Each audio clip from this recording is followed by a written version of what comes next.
Have you been granted 100% disability from the VA? Except for now you don't understand what's 100%, what's 100% permanent and total, and what's 100% TDIU or total disability and individual unemployability. We're going to talk about that. Hold on.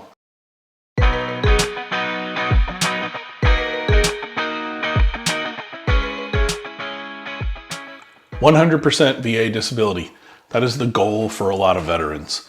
For me, I think the goal should be for each veteran to get service connected for those things that accurately fit your symptoms and your situation. I think that aiming for 100% is not a bad thing, but knowing that you may come up short, it's something you have to deal with, right? But then let's just say for this conversation's sake, you actually get to 100%. There's 3 different types of 100% that are out there. They each come with their own little nuances, so let's get into that real quick. Your standard 100% disabled, let's just define that. You are 100% disabled if the VA has determined that your disabilities are fully incapacitating and they met the criteria for 100% rating based on the VA's schedule for rating disabilities. So when you're talking about 100%, it can be 100% for one thing. It can be 9 disabilities combined using VA's fun math to figure out that you're 100%. And then you get there and you think, all right, I'm 100%. I'm safe now. I'm going to get the biggest bang for my buck. I'm going to start getting my state benefits. I'm going to look at tax benefits, all that other stuff. The thing that a lot of veterans overlook is that you need to actually try and see which one of your disabilities, number one, if they show that they are not permanent in nature, not static, right? Dynamic, we'll call it. So disabilities that are static, what that really means is, hey, this is likely, more than likely, and most likely not going to change, right? If you're 70% disabled because your back only bends about 2% and it's never going to get better because you've had fusions or anything like that, you're looking at, 70% static, which means most likely they absolutely have no authority to ask you to reevaluate that specific claim of that specific condition. Now, understand that there's also the dynamic side. Dynamic is, hey, you're subject for re-examination. And you could vary. You could hit 100 and then 3 months later be back down to 90, 70, 30, or 10, right? There's just a lot of variables that go into it. But when you look at this, it's complicated, right? So let's get into permanent and total. P&T. This is ideal for people who, fit the bill. First of all, veterans that fit the bill. Second of all, permanent and total means that you don't have to have any more, re-exams within reason. And we'll get into within reason in just a second. But within reason, you don't have to have any more exams. It's static. It's not likely to improve.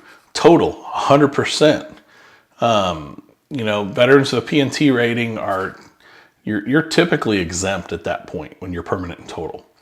Now, there are other benefits that come with P&T. Educational benefits for dependents, access to certain health care. Anybody that's at 100% gets full-blown VA health care. So you can jump in on that. And P&T status really gives you that feeling of, okay, I'm okay over the long term, right? So then there is TDIU. TDIU is completely different. TDIU is total disability and individual unemployability. It means you cannot work. You can't maintain substantially gainful employment, and you have to prove this. And so if it is you, great, gather your proof, put it all together. But if you're just trying to get somewhere and get that TDIU, just realize that you're not going to be able to work. And if you can work, there are limitations. You can only make like $10,000 a year when you're on TDIU. So to qualify for TDIU, you have to have at least one disability rated at 60 or multiple disabilities with a combined rating of 70 or more, with at least one disability rated at 40 or more. You have to be able to demonstrate that you're unable to maintain substantially gainful employment due to that disability.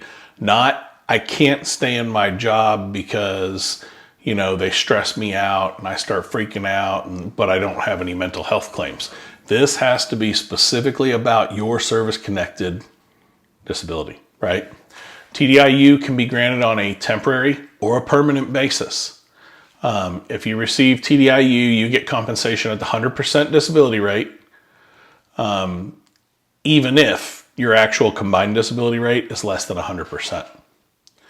So let's go back to talking about what to and what not to do when you're at 100%. So let's talk about 100% and some slip-ups that veterans get into. If you're 100% permanent and total and you develop asthma, and asthma is part of the PACT Act, and you could probably qualify for 30% for asthma, what is it going to gain you by putting that claim out there? It's not going to gain you any more money. It's not going to gain you any more benefits. It's not going to gain you any more, any of those things that really are going to be your standard month to month, right? You're not going to get 130%. You're at 100%. You're done, right? It does come into play with bigger things that you want to make sure that are well documented for DIC, which is for surviving spouses and benefits, right? I'll cut a video about that here at some point, but I just haven't gotten around to it. What you need to be careful about, though, is, hey, I've got hearing loss. It's one of my disabilities. I'm rated at 60%. My hearing's gotten a lot worse lately. I'm going to put in for an increase. First of all, why? You're not going to get any more money. You're not going to get any more disability. You've already got health care. Just don't do it. I'm of the school of no. I'm of the school of once you hit 100 P&T, leave it alone. Don't mess with it.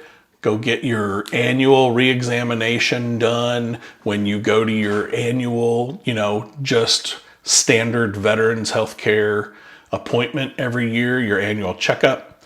Make sure you bring up all the same things that you're still having the problems with. Let it be. Don't mess with the benefits anymore. The other thing that can happen is that you can be investigated for fraud. So I'm telling you, vets, don't go out there and think you're going to cheat the system, because quite honestly, there are people getting caught, and they're getting caught faster and more frequent than ever before. So the VA is really starting to crack down. So make sure you do a valid, complete, true VA disability claim. All right, let's summarize real quick. 100% disabled. The veteran is rated at 100% based on the VA's rating schedule, which may be temporary or subject to reevaluation. 100% permanent and total, you're rated at 100% with no expected improvement and no further required re-exams, leading to additional benefits.